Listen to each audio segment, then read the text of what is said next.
حکایت نمبر 69 احسان فراموش۔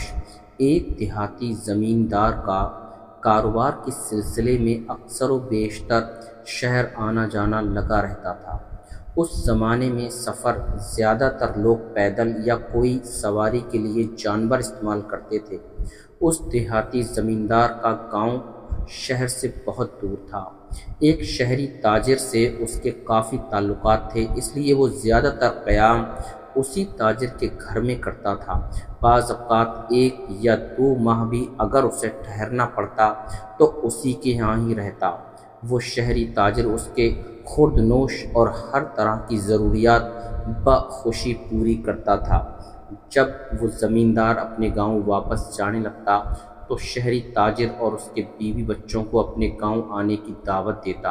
ایک دفعہ اس زمیندار کو بعض ضروری کاموں کی وجہ سے اس تاجر کے یہاں 2 سے 3 ماہ تک قیام کرنا پڑا۔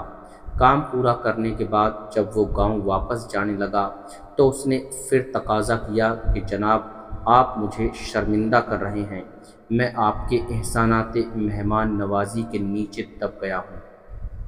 ان دنوں ہمارے گاؤں میں موسم بہار کی فضا بڑی خوشگوار ہوتی ہے، ہر طرف سبزہ لہلہاتا ہے، رنگ برنگے پھول جھومتے ہوئے نظر آتے ہیں۔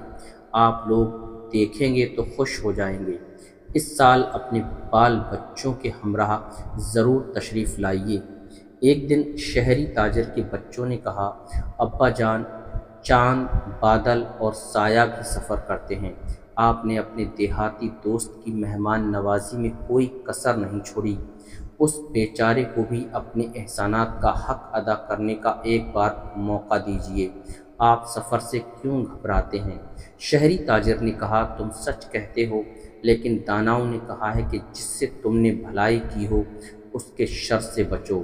حد سے زیادہ دوستی کا نتیجہ دشمنی ہوتا ہے۔ دوسرا، اس کے گاؤں تک پہنچنے کے لیے ہمیں جنگل، بیاباں اور صحرا سے گزرنا پڑے گا۔ سفر تکلیف دہ اور بڑا خطرناک ہے۔ شہری تاجر کے فرزندوں نے برادران یوسف علیہ السلام کی طرح کہا، ہم جنگل میں سیر کرتے اور کھیلتے کودتے چلیں گے، مگر وہ یہ نہ سمجھ سکے کہ یہ جاں بازی اور حضرت یوسف علیہ السلام کی طرح جدا اور گرفتار بلا ہونا پڑے گا۔ کسی کے کہنے پر جان کو مصیبت میں نہیں ڈالنا چاہیے۔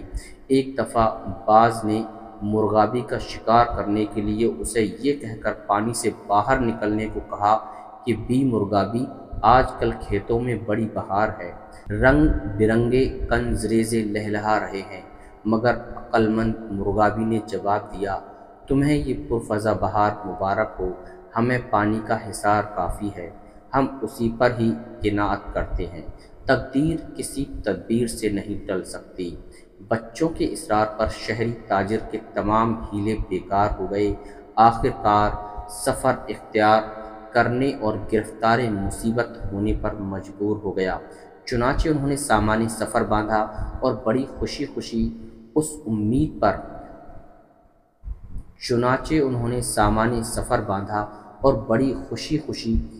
امید پر گھر سے نکلے کہ دعوت دینے والا بڑی زمینوں اور باغات کا مالک ہے، وہ ہمیں اپنی جان سے عزیز رکھے گا۔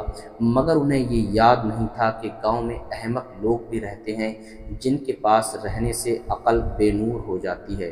شہری تاجر نے اہل بیت سمیت خوشی خوشی جنگل و صحرا کا رخ کیا۔ انہوں نے سمجھا کہ سفر سے بادشاہی ملتی ہے، بلال سفر ہی سے بدر کامل بنتا ہے۔ حضرت یوسف علیہ السلام کو بھی گھر سے نکل کر بادشاہی ملی۔ اسی امید پر انہوں نے دن کو سورج کی گرمی برداشت کی اور رات کو راہ سفر کی سختی گاؤں جانے کی خوشی میں بہت بھلی معلوم ہوئی۔ ان کے دلوں میں گاؤں کی پربہار فضا بسی ہوئی تھی۔ اہل دنیا کا قاعدہ یہی ہے کہ وہ مقصد کو حاصل کرنے کے لیے طرح طرح کی تکلیفیں برداشت کر لیتے ہیں۔ تاجر اور اس کے اہل و عیال کا بھی یہی حال تھا۔ ان کے خیال میں یہ تھا کہ گاؤں میں ہر قسم کی آسائش ان کا انتظار کر رہی ہے اور ہمیں وہاں پہنچ کر عیش و آرام مل جائے گا۔ جب وہ کسی پرندے کو گاؤں کی جانب پرواز کرتا دیکھتے تو ان کا جی چاہتا کہ اس طرح اڑ کر وہ بھی جلد از جلد گاؤں جا پہنچیں۔ اس طرف سے جو ہوا آتی وہ اسے زندگی کا تازہ پیغام سمجھتے۔ پرصعوبت سفر میں انہوں نے ایسی تکلیف اٹھائی جیسے مرغ خاکی پانی میں اٹھاتا ہے۔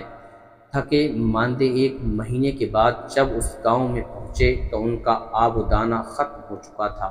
ایک حریص پرندہ دانے کو بادام سمجھ کر جال کی طرف آنکھیں بند کر کے لپکتا ہے اور گرفتار دام ہو جاتا ہے۔ جب ان مسافروں کو اس زمیندار کا گھر سامنے نظر آیا تو وہ اسے اپنا گھر سمجھ کر اس کی طرف لپکے مگر دروازہ بند پایا۔ اس پر شہری تاجر بڑا حیران ہوا مگر یہ درستی کا موقع نہ تھا، کیونکہ جب کنویں میں گر پڑیں تو وہاں تیزی کام نہیں آتی۔ اس دیہاتی کو جب ان کے آنے کی خبر ہوئی تو وہ روپوش ہو گیا۔ انہوں نے دروازے پر دستک دے کر اس زمیندار کو اپنے آنے کی خبر دی۔ اندر سے جواب ملا، وہ ان دنوں کسی منزل کو پانے کے لیے چلہ کشی میں ہیں اور ان پر مجذوبیت کا رنگ غالب ہے۔ وہ بے سہارا قافلہ دروازے کے باہر ہی ٹھہر گیا۔ بچوں کی ساری تمناؤں اور خواہشوں پر پانی پڑ گیا۔ ان کے پاؤں میں چھالے اور آنکھوں میں آنسو تھے۔ آرام دہ بستر پر سونے والوں نے وہ دن اور رات کانٹوں پر گزاری۔ تیسرے دن تاجر کی اس دیہاتی پر نظر پڑ گئی۔ سلام و دعا کے بعد کہا کہ میں فلاں شخص ہوں جسے آپ نے سال ہا سال سے دعوت دے کر گاؤں آنے پر مجبور کیا۔ اس دیہاتی نے پہچاننے سے انکار کر دیا۔ دیہاتی نے کہا، بھائی میں تو دن رات اللہ کی یاد میں کھویا رہتا ہوں، مجھے اپنے وجود کی بھی خبر نہیں اور یہ بھی پتہ نہیں کہ میری ہستی کیا ہے۔ خدا کے سوا مجھے تو کسی بات کا ہوش نہیں۔ شہری تاجر نے کہا، او بھائی، جس کے ہاں سے جو شخص پیٹ بھرے اس کی آنکھ شرماتی ہے اور سر نیچا ہو جاتا ہے۔ دیہاتی نے شہری تاجر کی باتیں سنی انسنی کر دیں۔ تیسری رات بھی انہوں نے تارے گنتے ہوئے ہی گزار دی۔ چوتھے دن موسم ابر آلود ہو گیا۔ شام کو آندھی طوفان نے انہیں آ گھیرا۔ سر چھپانے کے لیے جو انہوں نے ٹھکانہ بنایا ہوا تھا وہ اس سے بھی گئے۔ شہری تاجر کہنے لگا، شاید قیامت کا وقت آ گیا ہے۔ جس طرح شریف لوگ بے بسی کے عالم میں کمینوں کے محتاج ہو جاتے ہیں، اسی طرح شہری تاجر بھی مجبور ہو کر دیہاتی کے دروازے پر گیا اور بہت رویا دھویا۔ بڑی مشکل کے ساتھ اس دیہاتی کمینے نے دروازہ کھولا۔ تاجر نے مجبور اور بے بس ہو کر کہا، بھائی میں اپنے تعلقات اور جملہ حقوق سے دستبردار ہوتا ہوں۔ ہم ایسی سختی کے عادی نہیں تھے جو ہمیں یہاں دیکھنی پڑی۔ خدا کے واسطے ہمیں راہی مسافر ہی سمجھ کر کوئی چھت والی جگہ دے دیں، خدا آخرت میں تجھ کو اس کی جزا دے گا۔ اگر تجھے یہ منظور نہیں تو مجھے قتل کر ڈال، میں اپنا خون تجھے معاف کرتا ہوں۔ اس جاڑے کے موسم میں اب ان معصوم اور بے گناہ بچوں کی تکلیف مجھ سے دیکھی نہیں جاتی۔ دیہاتی میزبان نے کہا، ہمارے چوکیدار کا ایک کمرہ ہے، وہ رات کو تیر و کمان لے کر ہمارے مال مویشیوں کی حفاظت کرتا ہے تاکہ کوئی جنگلی جانور نقصان نہ پہنچائے۔ چوکیدار والا کمرہ تم لے لو اور رات کو تیر و کمان لے کر اس کی جگہ ڈیوٹی دو۔ شہری تاجر نے کہا، اس وقت میں ایسی 100 خدمتیں کرنے کے لیے تیار ہوں۔ اگر جنگلی جانور کی بھنک بھی میرے کانوں میں پڑ گئی تو آواز پر تیر چلا کر اس کو ہلاک کر دوں گا۔ غرض اس وعدے پر وہ اپنے اہل و عیال کو باغبان کی کوٹری میں لے گیا۔ وہ جگہ نہایت تنگ اور مچھروں اور پسوؤں کا گھر تھی۔ وہ بیچارے اور مصیبت میں پھنس گئے۔ بہرحال شہری تیر و کمان ہاتھ میں لے کر اپنا فرض بجا لا رہا تھا کہ آدھی رات گزرنے پر اس نے محسوس کیا کہ بھیڑیا گھسا ہے۔ اس نے نشانہ جوڑ کر تیر چلایا اور وہ سیدھا نشانے پر جا کر لگا۔ حیوان زخمی ہو کر گر پڑا۔ گرتے ہی اس کے منہ سے آواز نکلی جس کو سن کر دیہاتی فوراً باہر آیا اور زور زور سے دہائی دینے لگا، ارے ظالم، یہ کیا غضب کر دیا، تو نے میرا گدھا مار دیا ہے۔